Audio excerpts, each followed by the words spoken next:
bagiku yang keji.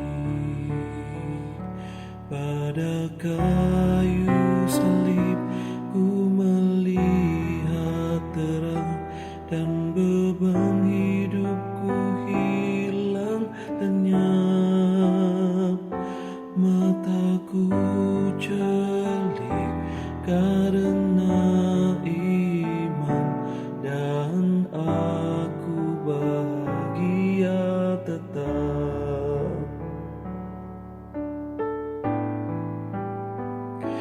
Menanggung kejahatanku, tersiksa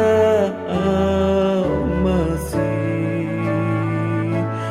Betapa agung rahmatnya, kasihnya tak terhenti. Pada kayu salib ku melihat terang, dan beban hidupku hilang lenyap. Mataku celik karena iman, dan aku bahagia tetap.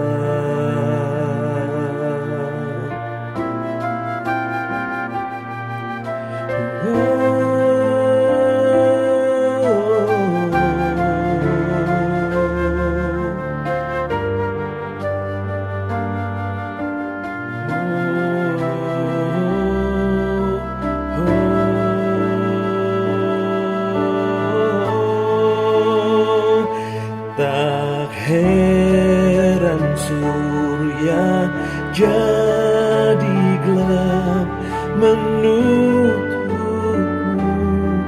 hanya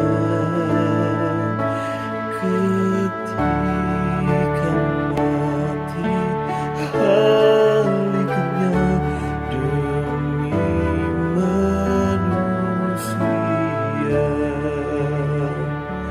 Pada kayu salib ku melihat terang, dan beban hidupku hilang lenyap.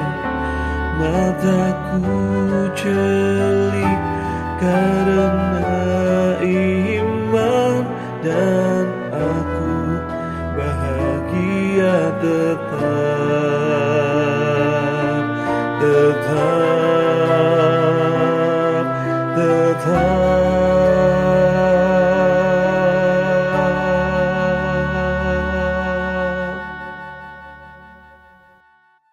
Shalom Sobat Samas, kita bersyukur karena kita memiliki Allah yang mulia dan agung, yang berdaulat atas segala sesuatu.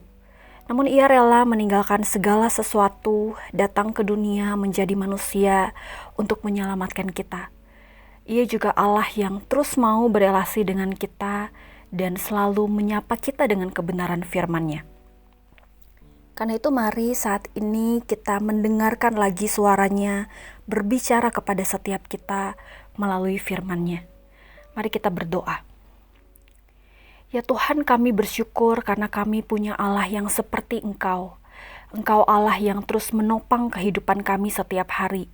Allah yang mau memberitahukan isi hati-Mu bagi setiap kami melalui firman-Mu. Bahkan firman itu telah menjadi manusia di dalam Yesus Kristus.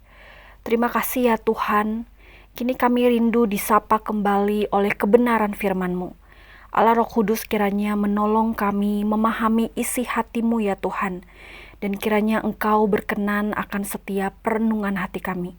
Dalam nama Tuhan Yesus firman yang hidup kami berdoa, amin. Sobat Samas, hari ini kita akan sama-sama kembali merenungkan firman Tuhan dari Ibrani pasal 2 ayat 9 sampai 18. Namun secara khusus kita akan melihat ayat 16 sampai 18. Demikianlah firman Tuhan. Sebab sesungguhnya bukan malaikat-malaikat yang Ia kasihani, tetapi keturunan Abraham yang Ia kasihani. Itulah sebabnya maka dalam segala hal ia harus disamakan dengan saudara-saudaranya, supaya ia menjadi imam besar yang menaruh belas kasihan dan setia kepada Allah untuk mendamaikan dosa seluruh bangsa. Sebab oleh karena ia sendiri telah menderita karena pencobaan, maka ia dapat menolong mereka yang dicobai. Amin firman Tuhan. Sobat Samas, dalam bagian firman Tuhan ini sedang berbicara tentang bagaimana Yesus anak Allah itu seketika menjadi lebih rendah dari malaikat-malaikatnya. Ketika ia datang ke dunia menjadi manusia, di ayat 9 berkata, Yesus yang untuk waktu yang singkat dibuat sedikit lebih rendah dari malaikat-malaikat. Sobat Samas, kita tahu bahwa Yesus adalah anak Allah yang maha tinggi. Ia adalah pribadi kedua Allah Tritunggal. Ia lebih tinggi dari segala sesuatu, bahkan daripada malaikat-malaikat. Tetapi di dalam karya Allah yang maha agung, oleh karena kasih karunia, Yesus Kristus menanggalkan seluruh kemuliaannya. Ia menjadi manusia. Ini menempatkan posisinya menjadi lebih rendah dari malaikat-malaikat. Saudara, di dalam dunia ini semua manusia, bahkan mungkin setiap kita, memiliki kecenderungan untuk mau menjadi lebih tinggi daripada orang lain. Kita mau lebih diagungkan, dihormati, disegani, memiliki posisi yang lebih tinggi daripada yang lain.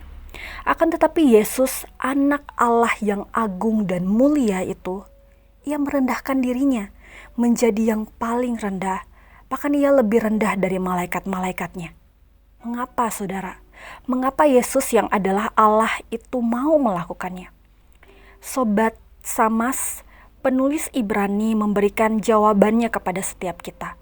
Di ayat 15 berkata, karena anak-anak itu, yaitu setiap manusia, adalah anak-anak dari darah dan daging, maka ia juga menjadi sama dengan mereka dan mendapat bagian dalam keadaan mereka, supaya oleh kematiannya, ia memusnahkan iblis yang berkuasa atas maut. Sobat Samas, Yesus datang ke dunia dan menjadi sedikit lebih rendah dari malaikat-malaikat, agar setiap kita yang dikuasai oleh dosa, oleh maut, dibebaskan, dan kita dijadikan menang atas maut. Ia datang ke dunia menjadi sedikit lebih rendah dari malaikat-malaikat, supaya kita yang tadinya adalah musuh Allah, kini dapat menjadi anak-anak Allah. Kita dapat memanggil Allah itu Bapa. Dan karenanya Yesus Kristus itu melayakkan kita untuk menjadi anak-anak Allah. Kita menjadi saudara dari Yesus Kristus. Yesus Kristus menjadi saudara kita, saudara sulung kita. Yesus anak Allah yang maha tinggi menjadi sedikit lebih rendah dari malaikat-malaikat, sebab bukan malaikat-malaikat yang ia kasihani. Demikian kata Ibrani. Melainkan yang ia kasihani adalah setiap kita. Itulah sebabnya maka dalam segala hal ia harus disamakan dengan kita yang ia sebut saudara-saudaranya, supaya ia menjadi imam besar kita. Ia menjadi perantara kita kepada Bapa. Ia mendamaikan kita, manusia yang berdosa, yang layak mendapat murka Allah. Kita diperdamaikan dengan Allah dengan cara ia mempersembahkan dirinya sendiri. Ia mati di atas kayu salib menggantikan kita. Sobat Samas, oleh karena Yesus Kristus telah menjadi manusia, ia menjadi sedikit lebih rendah daripada malaikat-malaikat dan ia mati di atas kayu salib sehingga kita beroleh selamat. Sungguh di mana ada Allah yang seperti demikian, karyanya yang agung yang tak terselami, namun ia menyatakannya kepada setiap kita. Sobat Samas, fakta bahwa Yesus Kristus telah menjadi manusia itu juga menunjukkan bahwa ia turut merasakan apa yang kita rasakan sebagai manusia. Ia bukan hanya Allah yang sekedar tahu segala pergumulan kita, namun ia begitu mengerti karena ia pernah ada di posisi kita. Ia pernah menjadi manusia sama seperti kita. Karena itu segala sesuatu dalam kehidupan ini, mari serahkan ke dalam tangannya. Ketika ia menjadi manusia, ia telah menyelesaikan masalah terbesar kita, yaitu dosa. Maka masalah-masalah apalagi yang tak bisa kita bawa ke hadapannya dan yang tidak sanggup ia selesaikan. Ketika ia menjadi manusia, ia begitu mengerti bagaimana menjadi manusia, karena ia sendiri telah menderita karena pencobaan. Dan karena itu, ia dapat menolong setiap kita ketika kita dicobai. Sobat Samas, mari datanglah kepadanya. Mari percaya kepadanya karena ia Allah yang menjadi manusia, mati di atas kayu salib dan bangkit, dan di dalam dia kita beroleh selamat. Mari datang kepadanya dan serahkan segala kehidupan kita ke dalam tangannya. Yesus Kristus Sang Imam Besar kita, saudara sulung kita. Ia Allah yang mengasihi kita. Ia Allah yang mengerti kehidupan kita, karena ia pernah di posisi menjadi manusia sama seperti kita. Amin firman Tuhan. Mari kita berdoa. Tuhan, kami kagum akan Engkau dan perbuatan tangan-Mu. Tidak ada Allah yang seperti Engkau yang rela menanggalkan kemuliaan-Mu dan datang ke dunia untuk kami. Karena Engkau begitu mengasihi kami. Dan karena Engkau menjadi manusia, kami diperdamaikan dengan Allah, kami menjadi anak-anak Allah, kami menjadi saudara-Mu. Engkau bahkan menyebut kami saudara-saudara-Mu ya Tuhan Yesus. Terima kasih Tuhan, biarlah Engkau menolong kami supaya di dalam kehidupan kami boleh terus memandang kepada-Mu, Allah yang mengasihi kami, namun pada saat yang sama Allah yang juga mengerti setiap kami. Tolong kami ya Tuhan, dalam nama Tuhan Yesus kami berdoa. Amin.